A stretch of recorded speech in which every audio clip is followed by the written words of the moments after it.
बच्चों, कैसे हैं आप सब? आशा करती हूँ आप सब अच्छे होंगे, स्वस्थ होंगे। स्वागत है आपका इस कक्षा में। आइए आज हम पढ़ते हैं हिंदी व्याकरण का पाठ 4 शब्द है। दाईं ओर दिए गए शब्दों से पहले प्र लगाकर पढ़ा जाए तो दाईं ओर कुछ नए शब्द बनते हैं, जैसे प्रबंध, प्रभाव, प्रयत्न, प्रचार। है ना? देखो यहाँ पे चाहो। अब दाईं ओर के शब्दों को पढ़ने से पता चल रहा है कि ये शब्द मूल शब्दों बल, भाव, यत्न, विचार में प्रा शब्दांश जोड़कर बनाए गए हैं। प्रा जोड़े जाने पर मूल शब्दों के अर्थ में या तो परिवर्तन हुआ है या उसमें विशेषता आ गई है। जो शब्दांश मूल शब्द के आरंभ में जुड़कर उनके अर्थ में विशेषता या परिवर्तन कर देते हैं उन्हें उपसर्ग कहा जाता है। उपसर्ग के भेद। उपसर्गों को चार भागों में बांटा जा सकता है। संस्कृत के उपसर्ग, हिंदी के उपसर्ग, उर्दू के उपसर्ग, संस्कृत अव्यय उपसर्ग के रूप में। सबसे पहले हम बात करते हैं संस्कृत के उपसर्ग की। नहीं, अभाव, अज्ञान, अविद्या, अधाय। अति, अधिक, अपार, अत्यंत, अतिरिक्त, अत्याचार। अधि, ऊपर, प्रधानता, अधिकार, अधिनायक, अधिपति, अधिग्रहण। अनु, समान, पीछे, अनुरूप, अनुसार, अनुकरण, अनुराग। ठीक है। अब यहाँ पे देखिए संस्कृत के कितने सारे उपसर्ग दिए हुए हैं। मैं आपको कुछ कुछ बता देती हूँ। अप, अव, आ, उत, दुर, दुस, निर, परा, प्र, प्रति, वि, स्व, सु। ठीक है। ये इनके अर्थ हैं और ये जो है इनके उदाहरण जो आपको पढ़नी है। फिर हम बात करते हैं हिंदी के उपसर्ग की। देखिए, अभाव, निषेध, अनीति, असुंदर, अकाल, अनाथ। अध, आधा, अधपका, अधखिला, अधमरा, अधजला। अन, रहित, अनपढ़, अनमोल, अनबन, अनजान। नि, रहित, निष्कलंक, निडर, निस्वार्थ, निहत्था। भर, पूरा, भरपेट, भरपूर, भरमार, भरसक। एक का, 19, 49, 59, 79। टी, तीन, तिकोना, तिरंगा, तिमाही, तिगुना। सात, सजग, सप्रेम, सफल, सहित। सु, अच्छा, सुडोल, सुफन, सुअपसर, सुगढ़। फिर है उर्दू के उपसर्ग। कम, थोड़ा, खुश, प्रसन्न, अच्छा। ठीक है। कमजोर, कमअक्ल, कमबख्त, कम उम्र, खुशबू, खुशदिल, खुश मिजाज, खुश नसीब। ठीक है। तो ये कौन से हैं? उर्दू के उपसर्ग हैं। ना, निषेध, नालायक, नापसंद, नकारा, नासमझ। बद, बुरा, बदनाम, बदबू, बदसूरत, बदकिस्मत। बे, बिना, बेईमान, बेटके, बेअदब, बेचैन। ला, बिना नहीं, लापरवाह, लाजवाब, लाइलाज, लावारिस। ठीक है। संस्कृत के अव्यय। अंतर, अंदर, यानी कि अंतरराष्ट्रीय, अंतरात्मा। कु, बुरा, चिर, बहुत, पुनः, फिर, सही। ठीक है। ये तो हो गए हमारे उपसर्ग। अब बात करते हैं प्रत्यय के बारे में। तो देखिए, बाईं ओर दिए गए शब्दों को पढ़िए। दाईं ओर के शब्द उन्हीं के बाद कुछ शब्दांश लगाकर बने। ठीक है। गुण, गुणवान, धनवान, रूपवान, दयावान। ठीक है। अब इनमें क्या हुआ है? इनमें शब्दांश बाद में लगा है। आप समझ सकते हैं कि बाईं ओर के गुण, धन, रूप, दया आदि मूल शब्द के बाद वान शब्दांश जुड़ जाने से उनके अर्थ ही बदल गए हैं। जो शब्दांश मूल शब्दों के अंत में जुड़कर उनका अर्थ बदल देते हैं उन्हें प्रत्यय कहते हैं। प्रत्यय के भी प्रत्यय दो प्रकार के होते हैं, कृत प्रत्यय और तद्धित प्रत्यय। कृत प्रत्यय जो प्रत्यय क्रिया के धातु रूप के अंत में जुड़कर नए शब्द बनाते हैं वे कृत प्रत्यय कहलाते हैं। जैसे चलना, गिरना, लिखाई, पढ़ाई। कृत प्रत्यय के प्रयोग से बने शब्दों को कृदंत कहते हैं। हिंदी में प्रयोग किए जाने वाले कृत प्रत्ययों के कुछ उदाहरण इस प्रकार हैं। अक, अन, अना, आ, आई, आन, आहत, इत, इयल, ता। जैसे लेखक, पालन, घटना, सूखा, लड़ाई, उड़ान, चिल्लाहट, पठित, सड़ियल, जाता। ठीक है। फिर है तद्धित प्रत्यय। जो प्रत्यय संज्ञा, सर्वनाम, विशेषण के अंत में लगकर नए शब्द बनाते हैं उन्हें तद्धित प्रत्यय कहते हैं। जैसे मिठास, पाठक, मारुति, चचेरा। हिंदी में प्रयोग होने वाले कुछ तद्धित प्रत्ययों के उदाहरण। आई, इया, आ, नी, इका, आनी, आलू, इक। पंडिताई, बिटिया, प्रिया, ऊँटनी, गायिका, जेठानी, दयालु, सामाजिक। अब देखिए उदाहरण ता। प्रभुता, लघुता, श्रेष्ठता यह भारतीय राष्ट्र से पूजनीय पन, अपनापन, गोरापन, कालापन, इला, चमकीला, रपटीला, सुरीला, बर्फीला। याद रखिए पिछले पार्ट में हमने पढ़ा था कि रचना की दृष्टि से शब्द 3 प्रकार के होते हैं, रूढ़, यौगिक और योगारूढ़। शब्द रचना के लिए मूल या रूढ़ शब्दों में उपसर्ग या प्रत्यय लगाकर नए शब्द बनाए जाते हैं। उदाहरण, फल शब्द से बने कुछ शब्द, सफल, निष्फल, सफल, विफल, सफलता, विफलता। ठीक है, तो ये यहाँ पे हमारा जो टॉपिक है, विषय है उपसर्ग और प्रत्यय समाप्त हो गया है।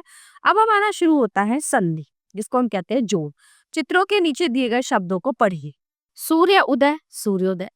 महाईश, महेश। विद्यार्थी यानी कि विद्यार्थी। संधि का अर्थ होता है जोड़ या किसी चीज का मेल करना।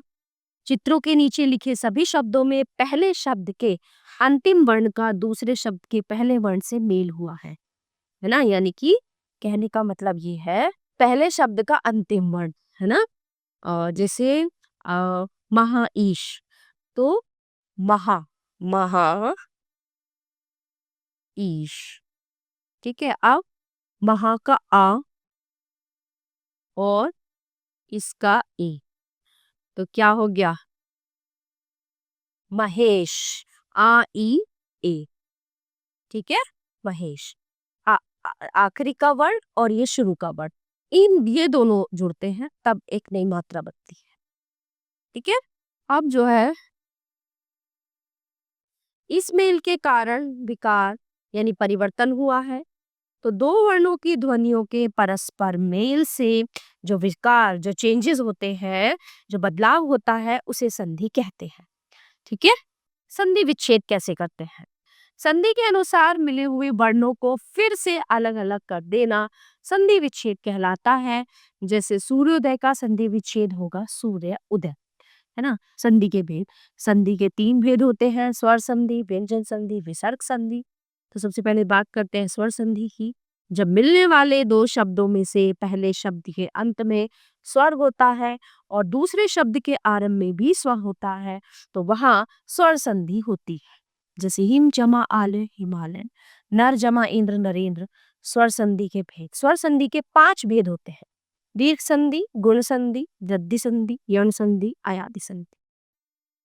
दीर्घ संधि, जब अ आ इ ई उ वर्णों का मेल अ आ इ ई उ के साथ होता है, तो दोनों मिलकर दीर्घ संधि अर्थात आ ई और उ बन जाते हैं। जैसे राम अवतार, रामावतार। भाव अर्थ, भावार्थ। सार अंश, सारांश। स्व अधीन, स्वाधीन। आ बराबर आ। हिम आलय, हिमालय। पुस्तक आलय, पुस्तकालय। धर्म आत्मा, धर्मात्मा। छात्रावास, छात्रावास। आ विद्यार्थी, विद्यार्थी। विद्याभ्यास, विद्याभ्यास। आ विद्यालय, विद्यालय। महात्मा। कवींद्र, रवींद्र। गिरीश, मुनीश। महेंद्र, शचींद्र। सतीश, नदीश। ठीक है, उ गुरुपदेश, लघुर्मी, वधूत्सव, भूर्जा, सिंदूरमी। अब बात करते हैं गुण संधि की। जब आ या आ के स्वरों के साथ ई उ या रै आ जाए, तो दोनों मिलकर क्रमशः ए ओ हो जाते हैं। जैसे अ ई ए, जैसे नरेंद्र, नरेश, महेंद्र, उमेश। परोपकार, जलोर्मी, यथोचित, सूर्योष्मा, देवर्षि और महर्षि। अब आते हैं हम वृद्धि संधि पे। जब अ या आ के साथ ए या आई अथवा ओ या औ आ जाए, तो दोनों मिलकर ऐ और औ हो जाते हैं। जैसे एक एक, मतैक्य, सदैव, महेश्वर्य, जलोक, वनोष्ठ, महोजस्वी, बहोष्ठ। यण संधि, जब ई उ या रे के साथ कोई असमान स्वर आ जाए, तो ई का य, उ का बै और रे का र हो जाता है। जैसे यद्यपि, इत्यादि, उपयुक्त, न्यून, प्रत्येक, देव्यर्पण, नद्यागम, गमन, अन्वय, स्वागत, अन्विति, अन्वेषण, वध्वाग्नम और पित्रादि संधि। जब ए ओ औ के साथ कोई भी स्वर आए, तो ए का ए, आई का आय, ओ का और औ का आग हो जाता है। जैसे नयन, नायक, नायिका, पवन, पावक, नाविक, भावुक। व्यंजन संधि, व्यंजन का व्यंजन या किसी स्वर से मेल होने पर जो परिवर्तन होता है उसे व्यंजन संधि कहा जाता है। जैसे सज्जन और जगदीश, सत जन सज्जन, जगत ईश जगदीश। व्यंजन संधि के कुछ उदाहरण: दिगंबर दिगंबर, वाकीश वागीश, उद्घाटन उद्घाटन, सतमार सलमार। इसी तरह से और भी उदाहरण यहाँ दिए गए हैं, इन्हें आप स्वयं पढ़ेंगे। अब हम आते हैं विसर्ग संधि, है ना। विसर्ग यानी कि जिनमें है का वो आता है, साउंड आती है। विसर्ग के साथ स्वर या व्यंजन के मेल से जो परिवर्तन होता है उसे विसर्ग संधि कहा जाता है। जैसे नी च निश्चय, नी मल निर्मल। ठीक है।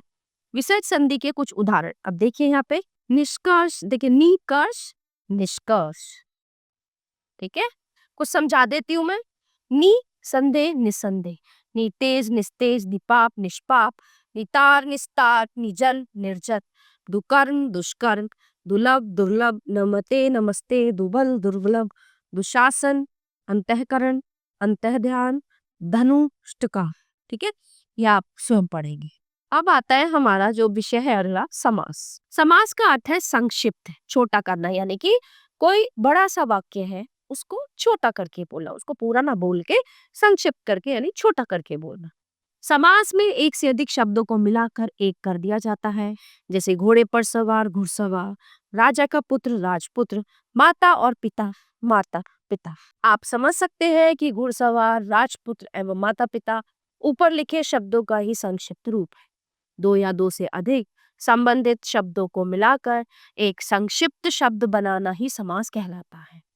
सामासिक पद समास बनाने की प्रक्रिया में बनने वाला शब्द सामासिक पद या समस्त पद कहा जाता है। जैसे घोड़े पर सवार से बना घुड़सवार, सामासिक या समस्त पद है।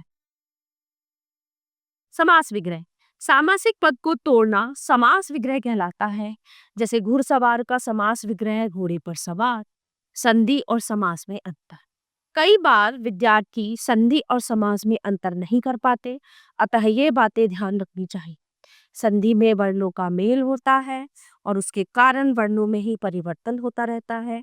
जैसे नर इंद्र नरेंद्र, यहाँ अ ई वर्णों का मेल होकर ए में परिवर्तित हुआ है और नया शब्द बना है नरे। समास में शब्दों का मेल होता है, अर्थात समास में एक से अधिक शब्दों को मिलाकर उनका संक्षिप्त रूप बना दिया जाता है, जिसका अर्थ वही रहता है।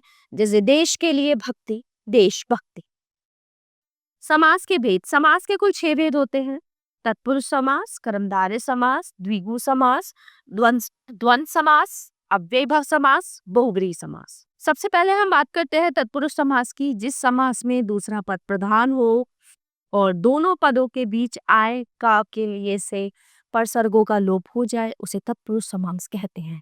जैसे राजा का पुत्र राजपुत्र, देश के लिए प्रेम देश प्रेम, हवन के लिए सामग्री हवन सामग्री, पथ से भ्रष्ट पथभ्रष्ट, यानी कि रास्ते से भटका हुआ। उपर्युक्त उदाहरणों में यह भी ध्यान दीजिए कि इनमें दूसरा पद ही प्रधान है, अर्थात राजपुत्र राजा का नहीं बल्कि पुत्र का बोध कराता है। इसी प्रकार हवन सामग्री में हवन नहीं बल्कि सामग्री मुख्य है। कर्मधारय समास, जिस समास में दोनों पदों में विशेष्य विशेषण या उपमेय उपमान का संबंध हो वो कर्मधारय समास कहलाता है। जैसे नील गाय, नीली है जो गाय, चंद्रमुख, चंद्रमा के समान मुख, महाराजा महान राजा, चरण कमल, कमल के समान चरण, विद्याधन, विद्यारूपी धन। उपयुक्त उदाहरणों में हम देख सकते हैं कि इन सभी में विशेषण विशेष्य का संबंध है। नील गाय में गाय की विशेषता नीली तथा महाराजा में राजा की विशेषता महान बताई गई। याद रखिए, विशेषण जिसकी विशेषता बताई जाए। नील गाय में गाय विशेष्य है, विशेषण जो विशेषता बताई जाए। नील गाय में नील नीला विशेषण है। उपमान जिससे किसी चीज की तुलना की जाए। चंद्रमुख में चंद्रमा उपमान है। उपमेय जिसकी तुलना की जाए, चंद्रमुख में मुख उपमेय है। किसकी तरह? मुख, चंद्रमा की तरह। द्विगु समास, जिस समास का पहला पद संख्यावाची हो यानी न्यूमेरिक हो, डिजिट हो और पूरे सामासिक पद से किसी समूह का बोध कराता हो उसे द्विगु समास कहते हैं। जैसे चौराहा, 4 लहों का समूह, अठन्नी 8 आनों का समूह, त्रिलोक 3 लोकों का समूह, नवरात्रि 9 रातों का समूह। अब आता है हमारा नंबर 4, द्वंद्व समास। जिस समास में दोनों पद प्रधान हो और उनके बीच और अथवा व या आदि का लोप हो, वह द्वंद्व समास होता है। जैसे राधा कृष्ण, राधा और कृष्ण, 3 4 3 या 4, दिन रात, दिन और रात, गुरु शिष्य, गुरु और शिष्य। अव्ययभाव समास। जिस समास में पहला पद अव्यय हो और समस्त वाक्य में क्रिया विशेषण का कार्य करे, उसे अव्ययभाव समास कहते हैं। जैसे भरपूर, पूरा भरा हुआ, यथाशक्ति, शक्ति के अनुसार, आजीवन, जीवन भर, प्रतिदिन, प्रत्येक दिन। बहुब्रीहि समास। जिस समास में कोई पद प्रधान न हो और समस्त पद किसी अन्य पद का बोध कराते हो, उसे बहुब्रीहि समास कहा जाता है।